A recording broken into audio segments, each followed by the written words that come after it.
Dzina la Tate ndi la Mwana ndi la Mzimu Woyera. Amen. Moni abale ndi alongo. Pano pa tiyankhuleni Ambuye. Lero ndi Lachiwiri pa 24 January chaka cha 2023. Lero mu mpingo mwathu tikupanga chaka cha Francis de Sales Oyera. Dzina lonse ndi Francis Bonaventure de Sales Oyera. Yeyo anabadwa chaka cha 1567 ndipo anamwalira chaka cha 1622. Francis de Sales Oyera ndi nkhoswe ya onse amene amatenga gawo kufalitsa mauthenga mu mpingo. N'chifukwa chake tsiku la lero apapa atulutsa mutu umene tisinkhe ife amene timatenga gawo ngati atolankhani mu mpingo, ofalitsa mawu mu mpingo, kuti kuchokera pano kafikiranso chaka cha mawa tisinkha zotani. Tsiku la lero apapa tikhale tcheru atulutsa mthenga umene umutu umene tikhale tikusinkha. Chaka chatha anatipatsa mutu onena kuti kumvetsera ndi khutu la mumtima. Sitikudziwa kuti tsiku la lero atipatsa mawu onena kuti chani. Francis de Sales Oyera amatiphunzitsa kwambiri kuti tikhale anthu odzichepetsa. Mbiri imatero kuti iyeyu ali pa bedi lake chifukwa anadwala imene amanena kuti brain hemorrhage. Nde kuti titha kutero kuti anachita stroke ya mu ubongo.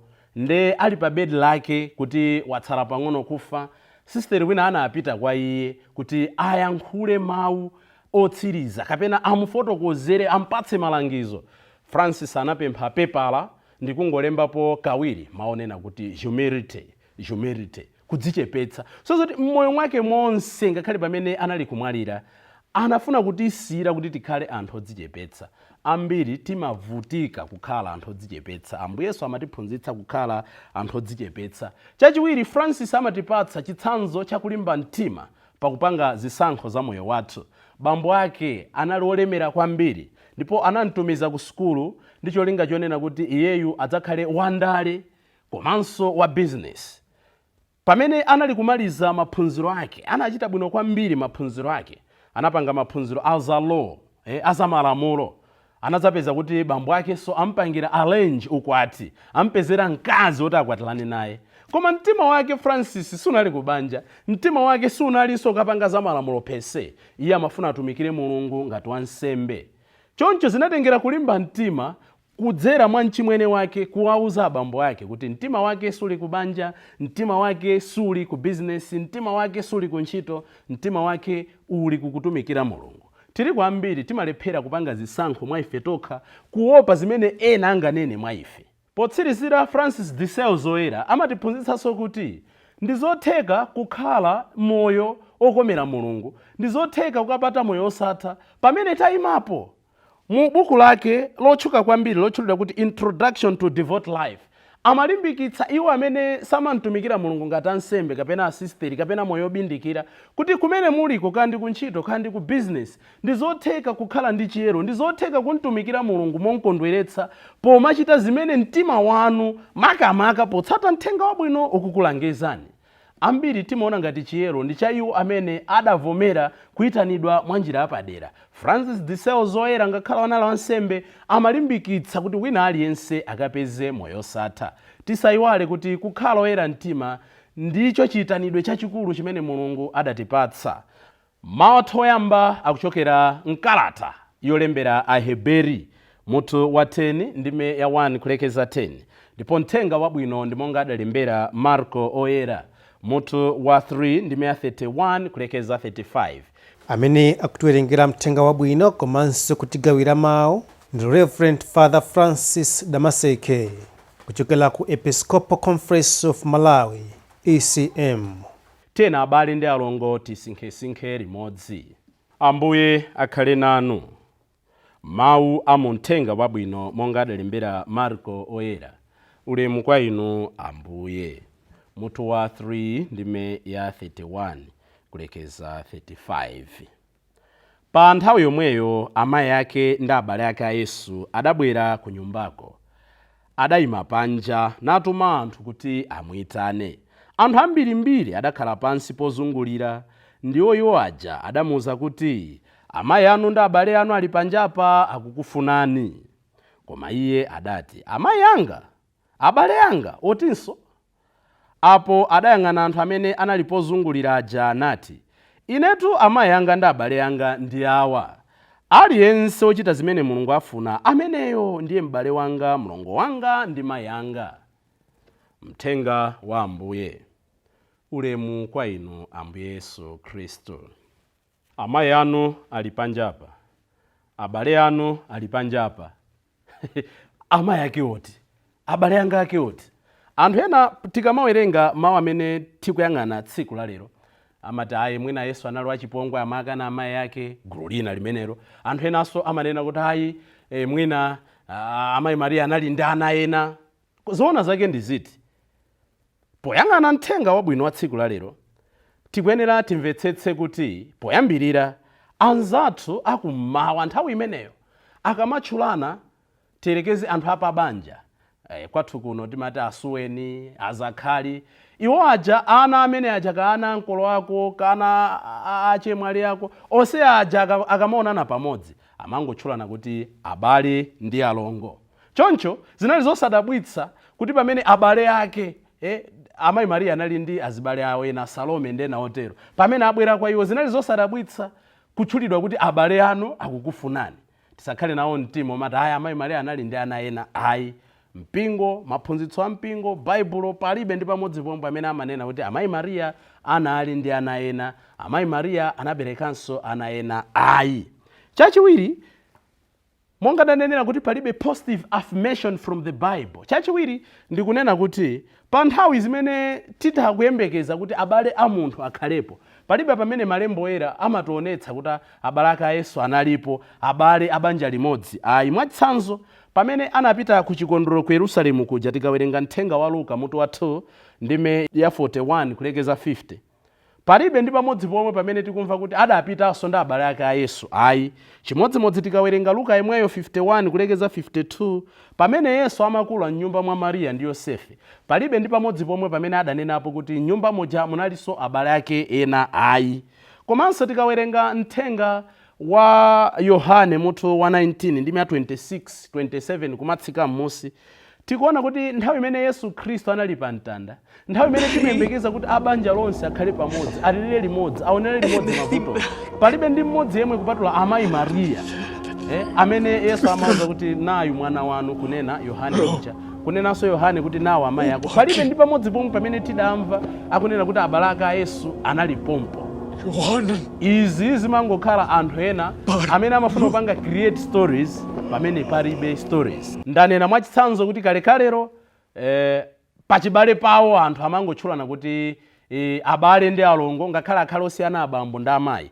Mwachitsanzo tikawerenga Genesis 13 ndime ya 8 komanso Genesis 11 ndime ya 27, timamva kuti ana a Loti ndi ana a Abrahamu amangotchulana kuti abale ndi alongo.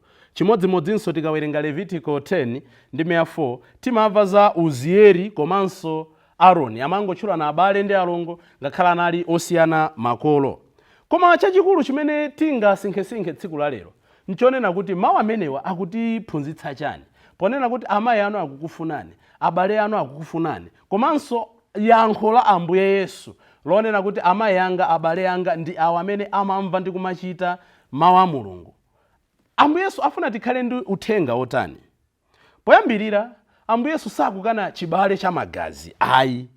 He's not degenerating his blood relatives. Rather, akufuna atuonetse kuti iye anabwera mu ufumu wa Mulungu. Chachikulu si nkhani ya mayina amene timayika chifukwa cha kudziwika kwathu, kuti auja alandire zabwino chifukwa chonena kuti nda MP, auja alandire zabwino chifukwa chonena kuti nda ansembe, auja alandire zabwino chifukwa chonena kuti nda jaji kapena nda aloya, auja alandire zabwino chifukwa chonena kuti nda mfumu. Ayi, pamaso pa Mulungu amatipanga treat wina aliyense potengera zimene ife timachita. So what matters before the eyes of the Lord is what we do and who we are, not based on societal prescriptions, but who we are before his eyes. Zimene ife timachita ndi zimene ife tili pamaso pake monga mmene anatilengera.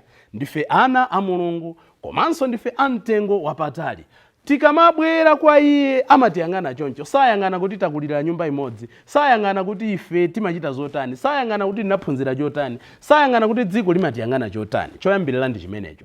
Ambuye Yesu afuna nafenso tikhale nawo mtima omweomwewo kumayang'ana za munthu mmene munthuyo alili, osati kumuyang'ana munthu chifukwa cha zimene dziko lidampatsa, kuti dziko lidampatsa ndalama, dziko lidampatsa kutchuka, dziko lidampatsa ulemerero, dziko lidampatsa mphamvu. Zimenezo Mulungu alibe nazo ntchito.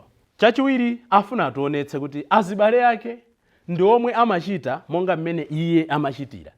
Iye amachita motani? Amamvera Atate nthawi zonse. Uyu ndiye mwana wanga okondeka amene ndimamkonda, muzimvera iye. Amene amamvera iye, amene amasangalatsa Atate, ameneyo ndiye abale awo, ameneyo ndiye amayi ake, ameneyo ndiye alongo ake, ameneyo ndiye azichimwene ake.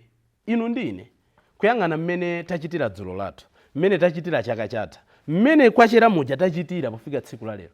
Can we say Jesus is happy that we are his brothers and sisters, we are his mothers, we are his fathers? Inde ndife Akhristu, dzina langa lachimwemwe, lachikondi. Komano nkosakwanira kungodzitchula kuti ndine Mkhristu, nkosakwanira kuti ndimapita ku misa, nkosakwanira kuti ndimalandira Eucharistia, koma ndimachitadi zimene Mulungu amafuna. Ndikalandira Eucharistia, wansembe akanena kuti pitani ndi mtendere misa yatha, katumikireni, kalalikeni mthenga wabwino. Ndimakaulalika ndi makhalidwe yanga, ndimakaulalika ndi mayankhulidwe yanga, ndimakaulalika ndi machitidwe yanga, ndimakaulalika pokhululuka, ndimakaulalika poonetsa zitsanzo zabwino, ndimakaulalika pochilimika. As long as we are antithetical to his gospel values, sindife abale ake, sindife alongo ake. Chachitatu, mwa abale akewa tikuphunziramonso maphunziro awiri. Muli zabwino komanso zina zimene titone kuti zapendekera mbali yolakwika. Chabwino chimene abale akewa akutionetsa nchonena kuti tikumbukire kumene tikuchokera dzulo lija. Anthu ena amamunena Yesu kuti wagwidwa ndi mizimu yoyipa, amene akutulutsa ndi mphamvu ya demoni. Pomona Yesu Khristu wachoka pa khomo pawo, ali ndi ophunzirawo, chimene amadalira nchakudya chathu cha lero chimene apeze, amaganiza kuti amwina amene wapenga misala. Choncho they were concerned. Ayamba akumutsatira, m'bale wathu ali kuti, amva kuti ali apa, akumpeza, tamuuzani ife abale ake tafika.